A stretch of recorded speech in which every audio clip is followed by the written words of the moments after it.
Chapter 1. Once upon a time there was a wise and good king. He had only one son, a boy named Delibis.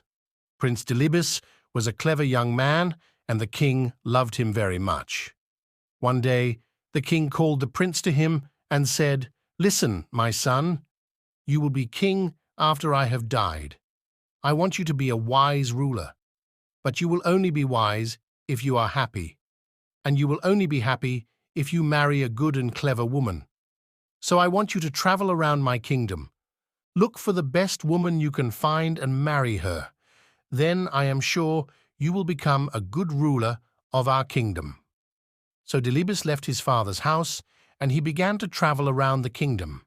He went to every town and every village. He met the daughters of rich men and the daughters of poor men, the daughters of nomads and the daughters of hunters. Some of them were beautiful, but they were stupid. Some were wise, but they were ugly. He couldn't find the perfect girl. He spent many years traveling. He didn't look like a prince anymore. His clothes were old and torn. His shoes were broken. One day, the tired prince lay down to rest under a tree. It was the middle of the day, and the sun was high in the sky. His food was finished, and he was very hungry. He fell asleep. When he woke up, he saw a girl. She was looking after her father's sheep. Delibis looked at her.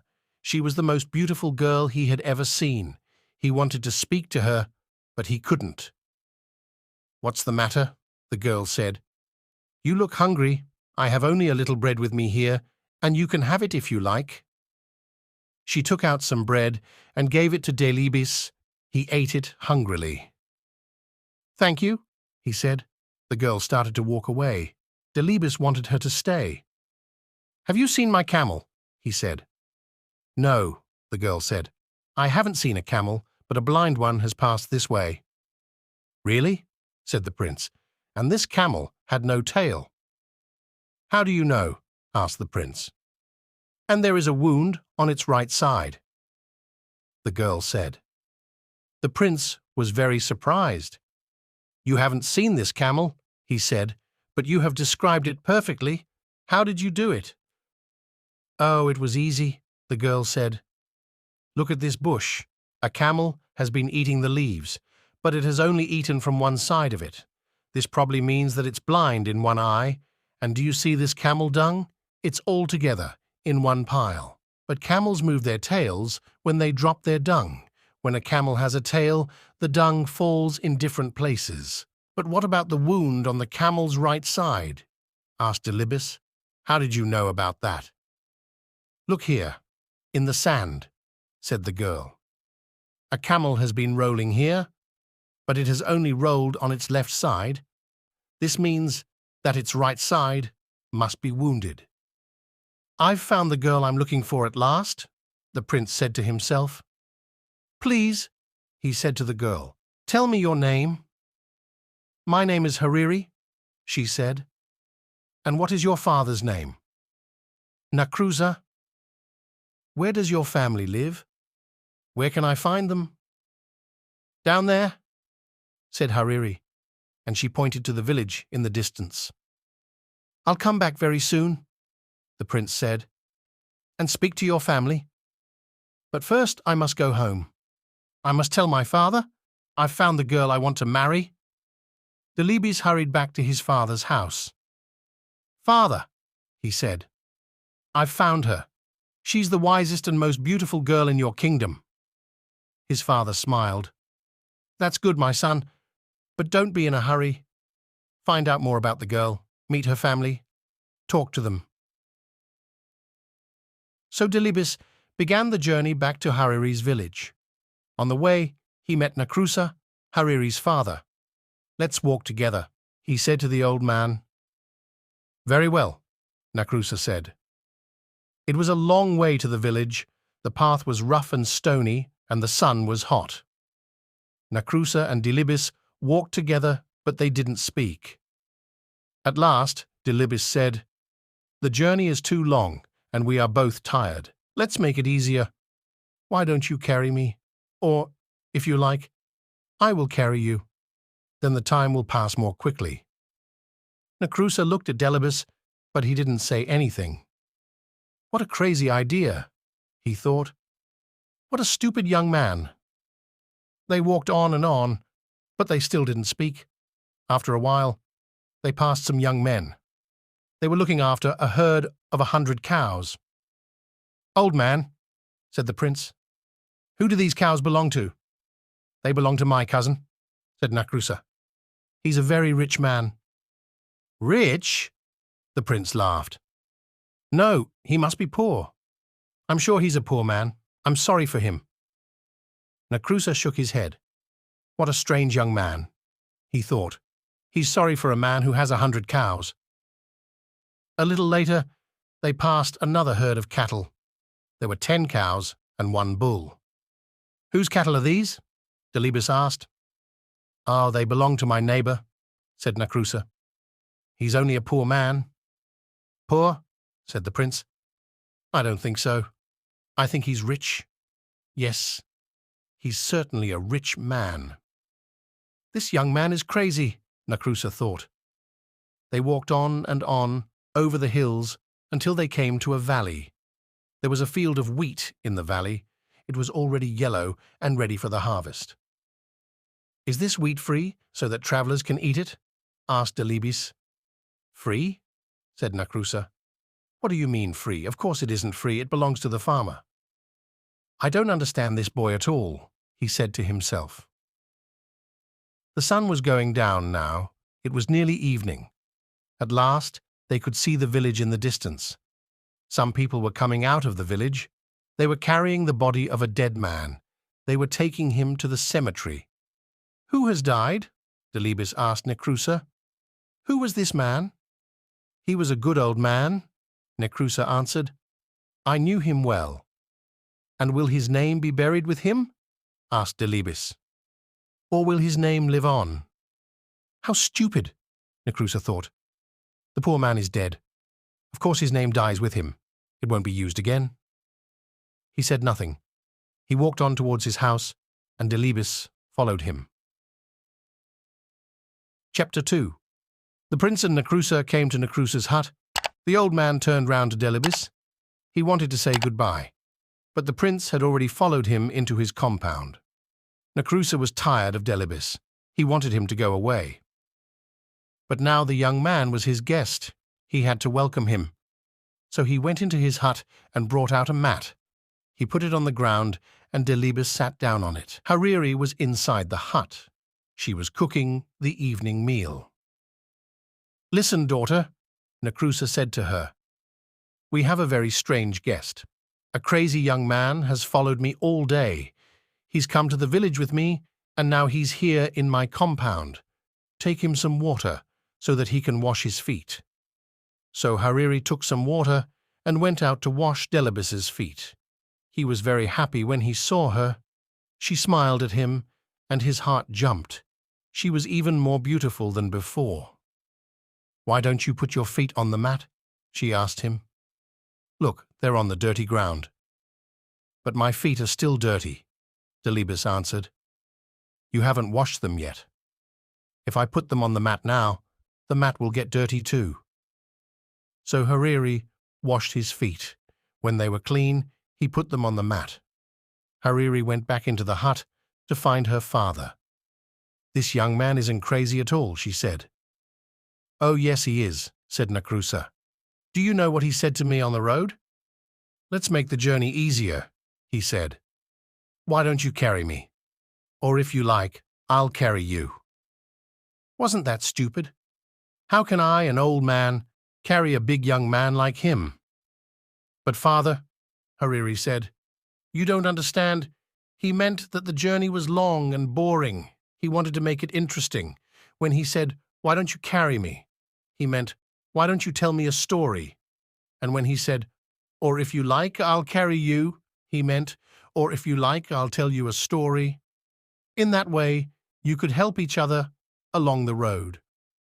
"Well, anyway," said Nakrusa, "that wasn't the only thing. We passed a big herd of 100 cows. 'Who do these cows belong to?' he asked me. He must be a poor man." "Poor? A man with 100 cows is rich." Then later, we passed a small herd of 10 cows and 1 bull. "Who do these belong to?" he said. "Oh, he must be a rich man." "Now, isn't that crazy?" "No, father," Hariri said. "He's right. The man with 100 cows is rich now, but he won't be rich for long. If he doesn't have a bull, his cows will never give birth to calves. After a while they will all die, and he'll be poor again. But the man who has a bull as well as 10 cows will soon be rich. His cows will all have calves. He'll have more and more cattle every year." "You haven't heard it all," Nakrusa said. "We passed a field of wheat." "Is this wheat free so that travelers can eat it?" this stupid boy asked me. "Free?" I said. "Of course it isn't free. It belongs to the farmer. Only he can eat it." "But father," said Hariri. "Who is the farmer? Is he a generous man? Does he give food to the guests and travelers who come to his hut?" "Yes," said Nakrusa. "I know the man. He's a good man. He's always kind to guests and travelers." "And does he ask them to pay for their food?" asked Hariri. "Of course he doesn't," Nakrusa answered. "What kind of man asks his guests to pay for their food?" "Then the young man was right," Hariri said. "The wheat is free.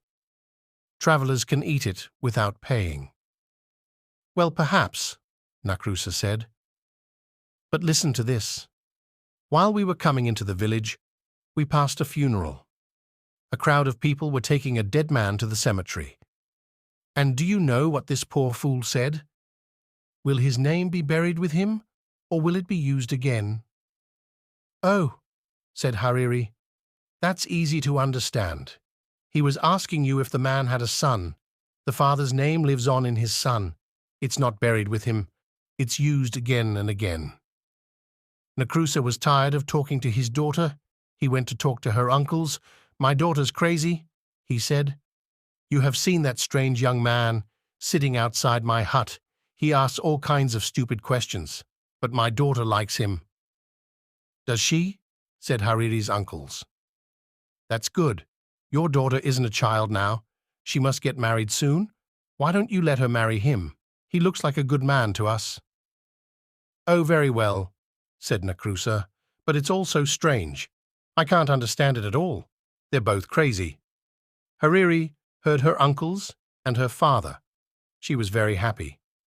"He's so handsome," she said to herself, "and so clever. He's the best young man I've ever seen." Delibes was still sitting outside the hut on the mat. He heard Hariri's words. He was very, very happy. Chapter 3. Wedding was soon arranged. Delibes hurried back to his father, the king. "Hariri is a wonderful girl," he said. "The best girl in all Afar."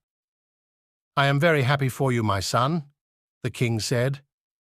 "Send camels and cattle for the feast. Take some servants and all my armed men. Go to her house and marry her, then bring her back to the palace." "Oh, no, father," said the prince. "She doesn't know that I'm the king's son. I don't want to tell her yet. I won't take any armed men with me. When I go to her house, I'll take only 1 servant. She'll think I'm a poor man. If she marries me, I'll know she really loves me." The king smiled. "Very well, my son," he said. "Go, but come back soon. I want to meet my new daughter." It was a long way from the king's house to Nakrusa's village. The prince and his servant started their journey early in the morning, but they walked all day. The sun rose higher and higher in the sky. It became hotter and hotter. "I'm very hot and very, very thirsty," Delibes said. "I must have a drink." "That's all right, sir," the servant said. "Look, we're coming to a water hole. You'll find some water there." They came to the water hole, and Delibes looked down into it. The hole was deep. The water was a long way down. "Climb down and fill my water bottle," Delibes said to his servant. "Oh, no, sir, I can't do that," the servant said. "I don't want to fall and break my neck." So Delibes climbed into the water hole himself. He drank the cool, clean water and filled his bottle. Then he looked up at his servant. "Pull me up," he shouted. But the servant laughed at him. "Pull you up?" he said. "Why, you fool, I'm going to be the master now." He picked up a big stone and lifted it above his head. "He's going to throw it down and kill me," thought Delibes. "Wait a minute," he shouted. "Don't kill me. You'll never escape. Someone will soon find my body. They'll tell my father, and he'll send his men to kill you. I've got a better idea." The servant put the stone down. "What do you mean, a better idea?" he said. "We'll change our clothes," said Delibes. "You take my clothes, and I'll take yours. You can be the master, and I'll be the servant." The servant laughed. "That's a stupid idea," he said. "If I pull you out of the water hole, you'll kill me." "I know you will." "I won't kill you, I promise," said the prince. "And I won't tell anyone that you're my servant." The servant picked up the stone again. "I don't believe you," he said. "Get ready to die." "Very well," the prince said. "But don't you want to marry the most beautiful girl in Afar? How will you find her father's house? Only I know the way." The servant thought for a moment. "Do you really promise?" he said. "You won't kill me? You'll be my servant, and I'll be your master?" "Yes," answered Delibes. "You know me. I always keep my promises." "All right," the servant said, and he pulled Delibes out of the water-hole. They changed their clothes.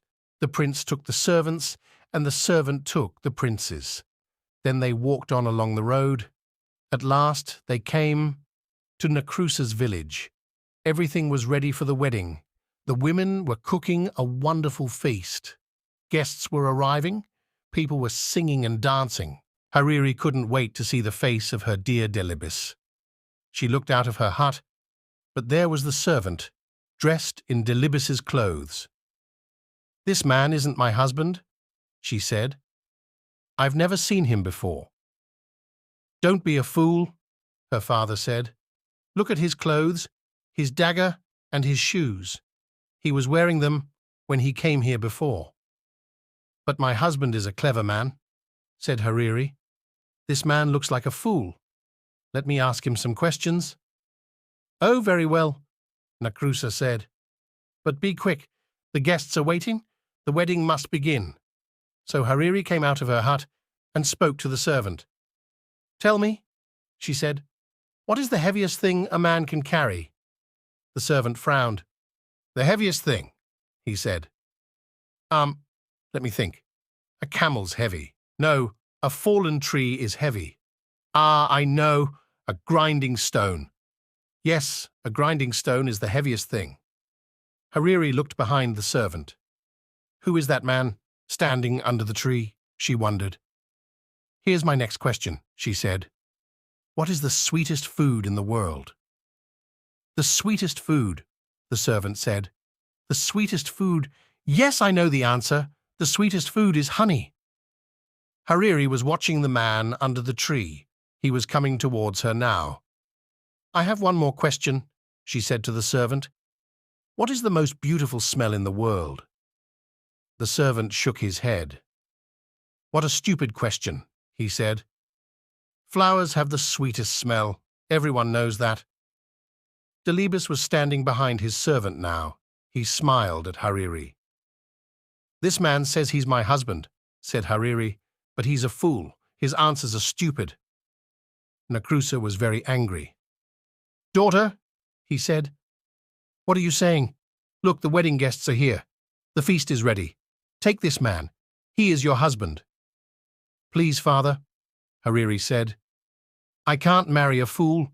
Let me talk to his servant." She looked at Delibes. "Did you hear my questions?" she asked him.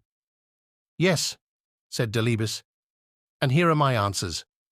Your first question was, what is the heaviest thing a man can carry? My answer is, a promise. A promise is a very, very heavy thing. For me, just now, it's the heaviest thing in the world. Next you asked, what is the sweetest food? I know the answer to that question. I was alone once in the desert. I had no food. I nearly died of hunger. Then I met a girl. She gave me a piece of dry bread. It was the sweetest food in the world because I was so hungry. Your third question was this. What is the most beautiful smell? I can answer that one too. It is the smell of the skin on the neck of your baby son. I don't have a son yet, but one day, God willing, he will give me a wife. And one day, God willing, she will give me a son. Hariri laughed and clapped her hands. Did you hear that, father? She said. This man is my husband. But he's only a servant, Nakrusa said. I'm tired of all this nonsense, Hariri. I'm your father. You must obey me. Marry the master, not the servant. Hariri went and stood beside Delibis. Master or servant, this is the man I will marry, she said. The servant was frightened when he heard this. He fell down on his knees. Oh, please, please forgive me, he said to Delibis. I was a fool. Don't tell the king, your father. The king? Your father is the king? Nakrusa said to Delibis. My dear boy, this is wonderful. Hariri, my child, you are right, of course. This is the right man for you. I always knew you were a clever girl. You're going to marry a prince. Where are the singers? Is the food ready? Let the marriage begin. Chapter 4. The wedding was a happy one. Everyone ate and sang and danced. Only Delibis's servant wasn't happy. He went out of Nakrusa's compound and ran away. They never saw him again. The next day, Delibis and Hariri began the journey back to the king's house. Everyone there was very happy to see them. The king liked his daughter-in-law at once. My son, you have chosen well, he said to Delibis. Now I know that one day you will be a wise and happy ruler. After a year, Hariri had a son. Delibis was very happy. He took his son in his arms. He smelled the skin on the baby's neck. It was the sweetest smell in the world for him. Hariri smiled at him. I have given you a son, she said. Now I want you to give me a promise. Yes, of course, said Delibis. What is it? I'm always frightened when you go out at night, Hariri said. There are bad men in the town, and the wadi is the most dangerous place. Please don't go to the wadi in the evening when the people and the animals have returned to the town. Promise me. I promise, said Delibis. And so Delibis and Hariri lived happily for many years. They had 7 sons and 7 daughters. The old king died, and Delibis became king. He was a wise and good ruler. The years passed. One day, when Delibis and Hariri were old, a servant came to Delibis. The camels have returned from the wadi, he said, but one of them is lost. Delibis forgot his promise to Hariri. I'll go myself and look for it, he said. It was dark outside. There was only a half moon in the sky. Everything was quiet. There was nobody at the wadi now. Everyone was at home in their own houses. Suddenly, 4 men jumped out from behind a tree. Give us your money, shouted one. Give us your clothes, shouted another. Came close to Delibis and looked at his face. Let him go, he said to the others. It is the king. What? The 4th man said. Yes, quick, let him go. But the first 2 robbers laughed. Let him go, they said. Are you crazy? He'll send his soldiers after us. They'll catch us and kill us. No, we must kill him now. They began to argue with each other. Kill him, the first 2 robbers said. Let him go, said the others. The first 2 robbers were the strongest. We must kill you, they said to the king. We want to save our own lives. Give me one last wish before I die, the king said. Very well, said the robbers. What is it? Go to my house, Delibis asked them. Tell my wife that you saw me near the wadi. Say to her, there's a black cow in my herd of cattle. Its horns are too long. It will put out the eyes of the other cows. Take it out of the herd. "Is that all?" asked the third robber. "No," answered the king. "Tell her this. There's a black mat on the roof of my house. Take it away. Put a white mat there in its place." "Is there anything else?" said the fourth robber. "Yes," Delibes answered. "I have 4 camels. Tell my wife to keep 2 of them, but tell her to let 2 of them go." "Have you finished now?" the first robber said. "Yes," said Delibes. "Then you must die," the first robber said. And so the robbers killed Delibes. They took his body and threw it under a tree. "Come on," the first 2 robbers said. "We must run away." "No," said the third and fourth robbers. "We must take the king's message to his wife. We promised." "Are you crazy?" the first robber said. "She'll know that we killed him. Her sons will kill us." "But she doesn't know that he's dead," the third robber said. "Nobody knows that he's dead." So the 4 robbers went to Delibes's house. They asked to see the queen. She was talking with her 7 sons. They were all carrying spears. The first robber walked boldly up to the queen. "I have a message for you," he said, "from your husband, the king." "Where did you meet him?" Hariri asked. "At the wadi," the robber answered. The queen put her hand over her mouth. Her eyes opened wide, and she looked at the robbers. Her sons moved towards her. "Is my husband well?" she asked. "He's fine," laughed the robber. "We left him under a tree. He'll be home soon." "And what was his message?" Hariri asked. The first robber told her the words of the king. When he finished, Hariri said to her sons, "Catch these men." "Why?" her eldest son asked. "They have only brought some messages from our father." The robbers were already running out of the compound. "Quick, quick, don't let them escape," shouted Hariri. Her 7 sons ran after the robbers and caught them. They brought them back to the queen. She was crying.